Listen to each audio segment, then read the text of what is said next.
আসসালামু আলাইকুম। আমরা আসছি নৌকায় চড়ার জন্য।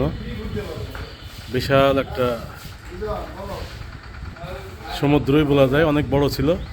বর্তমানে পানি কম হয়ে যেয়ে বর্তমানে সব এই আশেপাশে সব অনেকটা জমি ভেসে গেছে, যার কারণে এখন অনেকটা পানি কম হয়ে গেছে। এই যে এ পর্যন্ত, এই নিচের এই পর্যন্ত পানি থাকে, ঠিক আছে।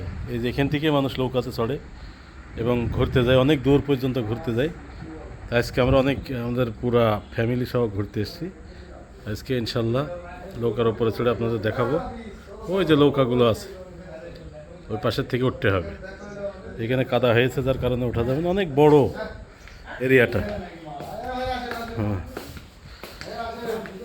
এদিক থেকে ওই লাস্ট পর্যন্ত, এটা হচ্ছে রাইসার বিল বল, ঠিক আছে। অনেক জায়গা অনেক হয়ে গেছে, পানি যেহেতু কম হয়ে যাওয়ার কারণে এখানে এই অবস্থা, ঠিক আছে। ইনশাল্লাহ পরবর্তী ভিডিও আপনাদের নৌকার উপরে চড়ে ইনশাল্লাহ দেখতে পাবেন ইনশাল্লাহ।